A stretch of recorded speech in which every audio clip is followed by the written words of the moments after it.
June 4 తర్వాత ఈ యొక్క అధికార కూటమి పార్టీ అధికారంలోకి వచ్చి 2 సంవత్సరాలు పూర్తి కావడంతో ఒక భారీ యాక్షన్ ప్లాన్ అయితే జగన్మోహన్ రెడ్డి సిద్ధం చేసినట్టుగా తెలుస్తుంది. దీనికి అనుగుణంగానే ఈరోజు పార్టీ నాయకులతో సమన్వయకర్తలతో అందరితో కూడా ఒక దిశానిర్దేశం చేసే విధంగా కీలకమైన అంశాలపై ప్రస్తావించనున్నట్లు తెలుస్తుంది.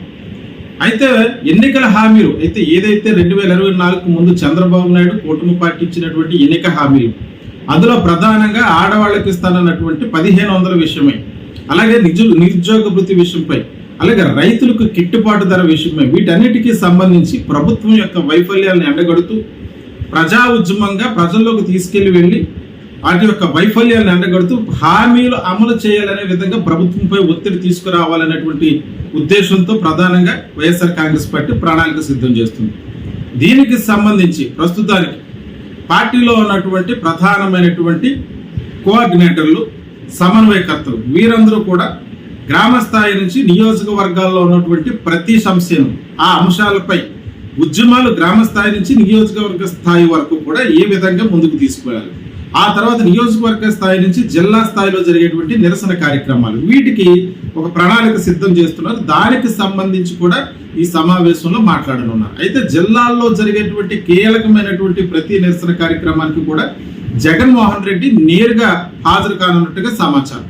అయితే ఎన్నికలు అయిపోయినప్పటి నుంచి కూడా జగన్మోహన్ రెడ్డి పూర్తిగా ప్రజల్లోనే ఉన్నారు. పార్టీ యొక్క నాయకులను కలుపుకుంటూ ఈ 2 ఏళ్లలో కూడా అనేక రకాలైనటువంటి ప్రెస్ మీట్లు నిర్వహించారు, నిరసన కార్యక్రమాలు తెలియజేసి ఇప్పుడు గేర్ మార్చిపోతున్నారా, వీటి యొక్క స్పీడ్ పెంచబోతున్నారంటే పార్టీలో ప్రముఖంగా పనిచేసేటువంటి నాయకులకు అధిక ప్రాధాన్యత కలిగజేస్తూ వాళ్ళకు పార్టీ కేంద్ర కార్యాలయం నుంచి కూడా ప్రత్యేకంగా కొన్ని పగ్గాలు అప్పచెప్తున్నట్టుగా తెలుస్తుంది. దీనికి సంబంధించి ఇప్పటి వరకు అనేక విభాగాల నుంచి ఎన్నో సమీక్షా కార్యక్రమాలు వైసీపీ కేంద్ర కార్యాలయంలో ఇప్పటికే నిర్వహించడం జరిగింది. అదే కాకుండా పార్టీలో పనిచేస్తున్నటువంటి ప్రతి కార్యకర్తకు కూడా గ్రామ స్థాయి నుంచి రాష్ట్ర స్థాయి వరకు ఉన్నటువంటి ప్రతి కార్యకర్తకు, అలాగే లీడర్లకు, సమన్వయకర్తలకు అందరికీ కూడా ఐడెంటిటీ కార్డులు జారీ చేశారు. ప్రతి ఒక్కరు కూడా ఈ ఐడెంటిటీ కార్డుల ద్వారా పార్టీతో పూర్తిగా కనెక్ట్ అయ్యి ఉండే విధంగా కేంద్ర కార్యాలయం నుంచి ప్రత్యేకమైనటువంటి విభాగం దీనిపై శ్రద్ధ తీసుకుంటుంది. ముఖ్యంగా ఇప్పుడు వైఎస్ఆర్ కాంగ్రెస్ పార్టీలో ఉన్నటువంటి నేతలు, ఇంతకు ముందు స్తబ్దుగా ఉన్నటువంటి నేతలు కూడా పూర్తిగా వారిని యాక్టివ్ చేసే పనిలో పడింది. ఇప్పుడు ప్రధానంగా గ్రామ స్థాయిలో ఉన్నటువంటి నాయకుల దగ్గర నుంచి కూడా రేపు స్థానిక సంస్థల వరకు ప్రతి ఒక్కరిని బలోపేతం చేసే విధంగా వైఎస్ఆర్ కాంగ్రెస్ పార్టీ యొక్క ప్రభావాన్ని స్థానిక సంస్థలో బలంగా చూపించినట్లయితే రేపు రాబోయే 2029 ఎలక్షన్స్ కల్లా ఒక ప్రణాళిక సిద్ధం చేసుకోవచ్చు. ఈలోపు ఈ ఏడాది కాలంలో జిల్లాలో జరిగేటువంటి ప్రతి సమీక్షా సమావేశాల్లో జగన్ నేరుగా పాల్గొని అక్కడ ఉన్నటువంటి నియోజకవర్గ, మండల స్థాయి, గ్రామ స్థాయి నాయకులకు దిశానిర్దేశం చేయాలి. ఇది ఒక ఏడాది కాలం పాటు ఒక ప్రక్రియగా కొనసాగబోతుంది. అంటే 2027 జూన్ కల్లా, 2027 జూన్ జూలై కల్లా జగన్మోహన్ రెడ్డి తన పాదయాత్రను ప్రారంభించేటువంటి ఆలోచనలు ఉన్నారు. దానికి ప్రతిష్టాత్మకంగా ప్రతి ఒక్కరిని పూర్తి స్థాయిలో యాక్టివ్ చేసే విధంగా పార్టీ నిర్మాణాన్ని అయితే పటిష్టంగా చాలా నిబద్ధతతో పనిచేసేటువంటి నాయకులకు దిశానిర్దేశం చేసే పనులు అయితే ఉన్నారు. అయితే దీనికి సంబంధించినంత వరకు ఇప్పటి వరకు కూడా జరిగినటువంటి పోరాటాల విషయంలో, అంటే పీపీపీ పద్ధతిలో మెడికల్ కాలేజీలను ప్రైవేట్ పరం చేయాలనేటువంటి అంశంలో ప్రభుత్వం చేసినటువంటి పోరాటం, అదేవిధంగా రాజధానికి సంబంధించి ప్రత్యేకంగా ఇప్పుడు ఒక రాజధానిపైన దృష్టి పెట్టి ఇతర ప్రాంతాలకు అన్యాయం చేస్తున్నారు. అన్ని ప్రాంతాలను కూడా సమదృష్టితో చూసి వాటి అభివృద్ధికి కూడా తోడ్పడవలసిన అవసరం ఎంతైనా ఉంది. కానీ ప్రత్యేకించి ఒక రాజధానిని బూచిగా చూపించి ఇతర ప్రాంతాలకు జరుగుతున్నటువంటి అన్యాయాలు కూడా ఎండగట్టడానికి, ఈ అంశాలపై కూడా దశల వారీగా పోరాటం చేయడానికి ఒక ప్రణాళిక అయితే సిద్ధం చేశారు.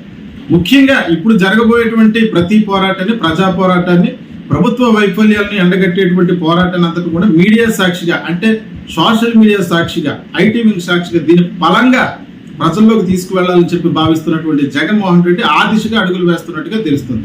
మరో పక్క జగన్మోహన్ రెడ్డిపై వ్యక్తిగతంగా జరుగుతున్నటువంటి దాడి, ఆయనపై కానీ ఆయన కుటుంబ సభ్యులపై కానీ వ్యక్తిత్వ హననం చేస్తూ చనిపోయిన వ్యక్తుల యొక్క వారిని కూడా వారి యొక్క జీవితాలను కూడా కించపరుస్తూ చేస్తున్నటువంటి వ్యాఖ్యల నేపథ్యంలో తెలుగుదేశం పార్టీకి, తెలుగుదేశం మీడియాకి ఘాటైన సమాధానం ఇచ్చే విధంగా ఒక ప్రణాళిక సిద్ధం చేసినట్లుగా తెలుస్తుంది. ఇదే విషయంలో నిన్న మొన్న జరిగినటువంటి ప్రెస్ మీట్ లో జగన్మోహన్ రెడ్డి నేరుగా వైఎస్ఆర్ కాంగ్రెస్ పార్టీ కార్యాలయం నుంచి నేరుగా కొన్ని ప్రశ్నలు అయితే తెలుగుదేశం పార్టీకి, చంద్రబాబు నాయుడుకి సంధించారు. అందులోనే వైఎస్ రాజారెడ్డి అయినటువంటి తన తాత మరణించేయడానికి చంద్రబాబు నాయుడు ఈ రాష్ట్రంలో ముఖ్యమంత్రిగా ఉన్నారని, 1999లో ఆయన హత్య చేస్తే అప్పుడు ముఖ్యమంత్రిగా ఉన్నటువంటి చంద్రబాబు నాయుడు యొక్క వైఖరి కానీ, అదేవిధంగా 2009లో హెలికాప్టర్ ప్రమాదంలో తన తండ్రి అయినటువంటి వైఎస్ రాజశేఖర రెడ్డి చనిపోయే ముందు అసెంబ్లీలో చంద్రబాబు నాయుడు చేసినటువంటి వ్యాఖ్యలు, నీవు ఏ విధంగా అసెంబ్లీకి వస్తావు నేను చూస్తానంటూ శపథం చేశారు. వీటి వెనక ఏ కుట్ర దాగి ఉందంటూ ధీటైన సమాధానం ఇచ్చారు. మరో పక్క చంద్రబాబు నాయుడు ప్రతి మీటింగ్ లో చంద్రబాబు నాయుడు కానీ తెలుగుదేశం పార్టీకి సంబంధించినటువంటి వారు కానీ ప్రతి మీటింగ్ లో కూడా గొడ్డల పార్టీ అంటూ వివేకానంద రెడ్డి హత్యను బూచిగా చూపిస్తున్నటువంటి వారి యొక్క వైఖరిని ఎండగడుతూ కూడా జగన్మోహన్ రెడ్డి స్ట్రాంగ్ రిప్లై అయితే ఇచ్చారు. ఇప్పుడు వరకు దానికి సంబంధించి తెలుగుదేశం పార్టీ నేతలు ఎవరు కూడా కౌంటర్ ఇవ్వలేనటువంటి పరిస్థితి.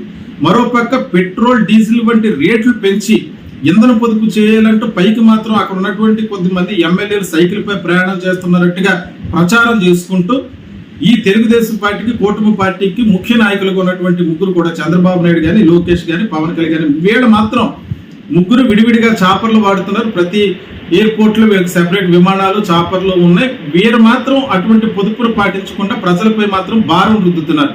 దీనికి సంబంధించి పెట్రోల్ డీజిల్ పై జరుగుతున్నటువంటి కుట్రను, వాటిని ధరలు పెంచి ప్రజలపై మోపుతున్న భారాలను వ్యతిరేకించి దీనిపై కూడా ఒక గట్టి పోరాటం చేయాలన్నట్టుగా పార్టీకి దిశానిర్దేశాలు అయితే చేస్తున్నారు. అయితే ప్రస్తుతానికి సంబంధించి ఈ రోజు వైఎస్ఆర్ కాంగ్రెస్ పార్టీ కార్యాలయంలో జరుగుతున్నటువంటి కీలకమైనటువంటి సమావేశంలో ఏ నిర్ణయం అయితే తీసుకోబోతున్నారో ప్రతి దానిపై కూడా పూర్తి స్పష్టత వచ్చే అవకాశం అయితే ఉందో. ప్రస్తుతానికైతే జగన్మోహన్ రెడ్డి ఆధ్వర్యంలో ఈ మీటింగ్ అయితే కొనసాగుతుంది. ప్రధానంగా ఇక్కడ చూసుకోవాల్సింది రాబోయేటువంటి స్థానిక సంస్థల్లో వైఎస్ఆర్ కాంగ్రెస్ పార్టీ జెండాని ఈ రాష్ట్ర వ్యాప్తంగా ఎగరవేయాలి. దానికోసం ప్రత్యేకించి ఒక ప్రణాళిక సిద్ధం చేస్తున్నట్టుగా సమాచారం.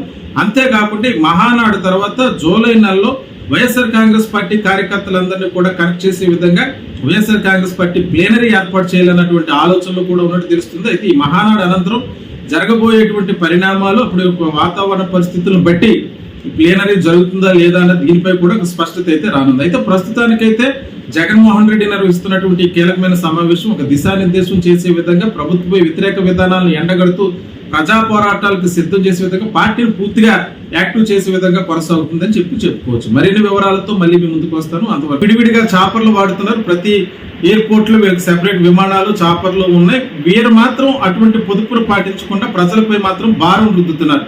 దీనికి సంబంధించి పెట్రోల్ డీజిల్ పై జరుగుతున్నటువంటి కుట్రను, వాటిని ధరలు పెంచి ప్రజలపై మోపుతున్న భారాలను వ్యతిరేకించి దీనిపై కూడా ఒక గట్టి పోరాటం చేయాలన్నట్టుగా పార్టీకి దిశానిర్దేశాలు అయితే చేస్తున్నారు. అయితే ప్రస్తుతానికి సంబంధించి ఈ రోజు వైఎస్ఆర్ కాంగ్రెస్ పార్టీ కార్యాలయంలో జరుగుతున్నటువంటి కీలకమైనటువంటి సమావేశంలో ఏ నిర్ణయం అయితే తీసుకోబోతున్నారో ప్రతి దానిపై కూడా పూర్తి స్పష్టత వచ్చే అవకాశం అయితే ఉందో. ప్రస్తుతానికైతే జగన్మోహన్ రెడ్డి ఆధ్వర్యంలో ఈ మీటింగ్ అయితే కొనసాగుతుంది. ప్రధానంగా ఇక్కడ చూసుకోవాల్సింది రాబోయేటువంటి స్థానిక సంస్థల్లో వైఎస్ఆర్ కాంగ్రెస్ పార్టీ జెండాని ఈ రాష్ట్ర వ్యాప్తంగా ఎగరవేయాలి. దానికోసం ప్రత్యేకించి ఒక ప్రణాళిక సిద్ధం చేస్తున్నట్టుగా సమాచారం.